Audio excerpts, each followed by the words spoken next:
ওং গঙ্গনপতয়ে নমঃ। ওং সাং সিং চন্দ্রায় নমঃ। ওং নমঃ শিবায়। হর হর মহাদেব। নমস্কার বন্ধু, অ্যাস্ট্রোলজি 24x7 ইউটিউব চ্যানেলে আপনাকে আরও একবার স্বাগত। আমি আপনাদের বন্ধু শ্যামল। বন্ধু সঙ্গে থাকুন, ভালো থাকুন। আমার তরফ থেকে প্রাণ ভরা ভালোবাসা আপনাদের সকলের জন্য রইল। শুরু করব 12 জানুয়ারি 2026 সোমবার। কেমন যেতে পারে বৃশ্চিক রাশির বন্ধুদের সে সম্পর্কে বিস্তারিত আলোচনা।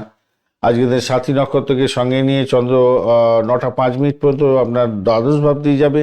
তারপরে বিশাখা নক্ষত্রকে সঙ্গে নিয়ে এগোতে থাকবে। তো সভাপতি আজকের দিনটা কিন্তু আপনাদের ব্যয়ের জায়গাটা তৈরি হয়ে আছে। তবে হায়ার স্টাডিজ করছেন, বিদেশ সংক্রান্ত স্টাডিজের সঙ্গে যুক্ত আছেন, সেক্ষেত্রে কিন্তু পজিটিভ ভাইব্রেশন আপনাদের মধ্যে দেখা দিতে পারে। মায়ের শরীর স্বাস্থ্যের জায়গাটা থাকছে। আজকের দিনটা গাড়ি ঘোড়া নিয়ে চলার ক্ষেত্রে সতর্কতা অবলম্বন করতে হবে। হার্টের প্রবলেম থাকলে সতর্ক থাকতে হবে আজকের দিনটা।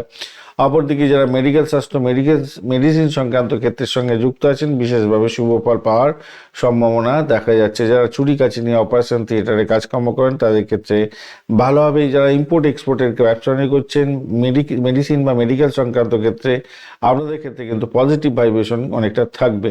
তো ব্যয়টাকে কন্ট্রোল করতে হবে। পিতার শরীর স্বাস্থ্যের দিকটাকে দেখতে হবে।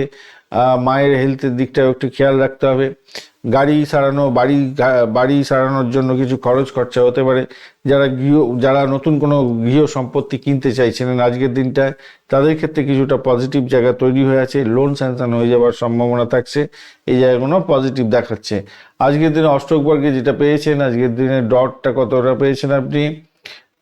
আজকের দিনটা বৃশ্চিক রাশির বন্ধুদের ক্ষেত্রে ডট আছে 28, খারাপ নয়। এবং রূপাস র্যাঙ্কিংয়ের ক্ষেত্রে 7.81। সেদিক থেকে দেখতে গেলে আপনি কিন্তু আপনি জয়ী হতে যাচ্ছেন বেশ কিছুটা। আর আপনার রাশিপতি আজকের দিনে মঙ্গলদেব 90% কাজকর্ম করছে, কিন্তু চন্দ্রদেব ড্যামেজ অবস্থায় আছে, 31% কাজকর্ম করবে। ওদিকে শনিদেব 74%, বৃহস্পতিদেব 80% এবং রবিদেব 95% কাজকর্ম করছে। অপরদিকে শুক্রদেব 95% কাজকর্ম করে দেবে। সেদিক থেকে দেখতে গেলে আপনি অনেকটা ভালোর দিকে যাবেন বলে মনে করছি। কিছুটা খরচ খরচা আছে। দাঁতের সমস্যা হতে পারে, স্বাস্থ্যের ব্যাপারে দাঁতের সমস্যা, চোখের সমস্যা, অনিদ্রাজনিত ব্যাপার, হাঁটুতে চোট আঘাত লাগতে পারে, পায়ের কষ্ট হতে পারে, চলাফেরা করার ক্ষেত্রে একটু সমস্যা, এগুলো হতে পারে শরীর স্বাস্থ্যের ব্যাপারে। আর আপনাদের অর্থের সংক্রান্ত ক্ষেত্রে আবারও বলছি, দেখুন এখানে রাহুর নক্ষত্র দিয়েছে, মৃত্যু সমাবস্থা আছে, আবার পুষ্কর অংশ পেয়ে গেছে। তো তাইলে আপনাকে কি করতে হবে? সঞ্চয়ের ক্ষেত্রে বাধা বিপত্তি আসতে পারে। ব্যয়ের জায়গাটা তৈরি হয়ে আছে, খেয়াল রেখে চলতে হবে। অর্থ লাভ একদিকে যাতে হতে পারে। গোপনীয় ব্যাপারে বাঁ-হাতের ইনকাম যেমন একদিকে দেখাচ্ছে, হঠাৎ করে কিছু বিনিয়োগ করে ফেললেন, গন্ডগোল হয়ে গেল। কিন্তু বিনিয়োগ যদি করেন কোনো অভিজ্ঞ ব্যক্তির পরামর্শ নিয়ে, তাহলে আপনি ছাপ্পর ফুটে অর্থ পেয়ে যেতে পারেন। এদিকটা থেকে তো ভালো হলো। অপরদিকে চাকরির জায়গাটার ক্ষেত্রে প্রশাসনিক ক্ষেত্রে আছেন, শিক্ষকতা, গবেষণার কাজে, এ সমস্ত ক্ষেত্রে পদমর্যাদা বাড়বে। আমলা পারিজাত যোগের জন্য ভালো ফল পেতে যাচ্ছেন। বিদেশে অবস্থান করছেন, বিদেশে যাওয়ার জন্য চেষ্টা করছেন, বিদেশে বদলি হওয়ার চেষ্টা করেছিলেন, তাদের ক্ষেত্রে কিন্তু সাফল্য দেখা যাচ্ছে আজকের দিনে। ব্যবসার ক্ষেত্রে আমদানি রপ্তানি ব্যবসা আগেই বলেছি ভালো হবে। মাল্টি ন্যাশনাল কোম্পানির সঙ্গে যুক্ত হয়ে কাজকর্ম করছেন, ব্যবসা বাণিজ্য করছেন, সেক্ষেত্রে দিনটা আপনাদের ক্ষেত্রে ভালো হতে যাচ্ছে। মেডিকেল সেক্টর, মেডিসিন সংক্রান্ত এগুলো আগেই আলোচনা করেছি। যারা বিদেশে পড়াশোনা করছেন তাদের ক্ষেত্রে প্রচুর ভালো ফল পাওয়ার সম্ভাবনা দেখা যাচ্ছে।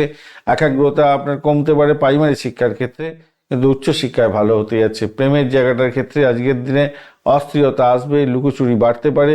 দাম্পত্য জীবনের ক্ষেত্রে কিন্তু ভালো হতে যাচ্ছে। একসাথে ভ্রমণ ভালো হতে যাচ্ছে আজকের দিনটা, খারাপ না। তো সন্তানের জায়গাটা দুশ্চিন্তা থাকবে তার গবেষণার কৃতিত্বে। তবে দেখুন, দুশ্চিন্তা বেশি করবেন না। আমি বলবো যে সন্তানের কোনো আধ্যাত্মিক যোগ বা গবেষণামূলক কাজের ক্ষেত্রে কৃতিত্ব প্রাপ্তির সুযোগ থাকছে, সেক্ষেত্রে ভালো হবে। দুশ্চিন্তা একটু থাকবে তার শরীর স্বাস্থ্যের ব্যাপারে। ভ্রমণের জায়গাটা তো ভালো হতে যাচ্ছে, তীর্থভ্রমণ ভালোর দিকে যাবে বলে মনে করছি। বঞ্চনা চোরভীতি যোগ আছে, কেমদ্রম যোগ আছে, সেই কারণে এর জন্য আপনাকে বলবো ইষ্টমন্ত্র জপ করুন। আর একাকী থাকতে যাবেন না, একসঙ্গে থাকার চেষ্টা করবেন, তাহলে একাগ্রতা নাহলে বিষণ্ণতা গ্রাস করতে পারে আর কি। বঞ্চনা চোরভীতি যোগের জন্য আমরা অনলাইন জালিয়াতির মধ্যে পড়ে যেতে পারে, সাবধানতার দরকার। পাসওয়ার্ড, পিনকোড কাউকে শেয়ার করতে যাবেন না আজকের দিনটায়। আজকের দিনে হনুমান চালিসা পাঠ করবেন, ভালো হবে। আর রাত্রিবেলা ঘুমোতে যাওয়ার আগে 1 গ্লাস জল খেয়ে তারপরে আর 1 গ্লাস জল কোনো গাছের নিচে ঢেলে আপনি শুতে যাবেন, ভালো হবে। আর আজকের দিনটায় বিশাখা নক্ষত্রের বন্ধুদের ক্ষেত্রে রাত্রি 9:05 পর পরিস্থিতি ইতিবাচক হতে যাচ্ছে এবং আর্থিক বিষয়ে কোনো দিশা পেতে পারেন। অনুরাধা নক্ষত্রের বন্ধুদের ক্ষেত্রে আজকের দিনে দায়িত্ব বাড়বে, আপনার পুরানো কোনো বন্ধুর থেকে কাজের সুযোগ আসতে পারে। জ্যেষ্ঠা নক্ষত্রের বন্ধুদের ক্ষেত্রে বাচনভঙ্গির ভালো মানে ভাষা দিয়ে যারা কাজকর্ম করেন তাদের ক্ষেত্রে ভালো হতে যাচ্ছে এবং ব্যবসা বাণিজ্যের ক্ষেত্রে জটিল হিসাব নিকাশ আজকের দিনে মিলে যেতে পারে, তবে স্নায়বিক দুর্বলতা আপনাকে কাবু করতে পারে। ধন্যবাদ বন্ধু, ভিডিওটি দেখার জন্য। লাইক, শেয়ার, কমেন্ট করতে ভুলবেন না। এই ধরনের ভিডিও পেতে অবশ্যই চ্যানেলটি সাবস্ক্রাইব করে রাখবেন বন্ধু। সঙ্গে থাকুন, ভালো থাকুন।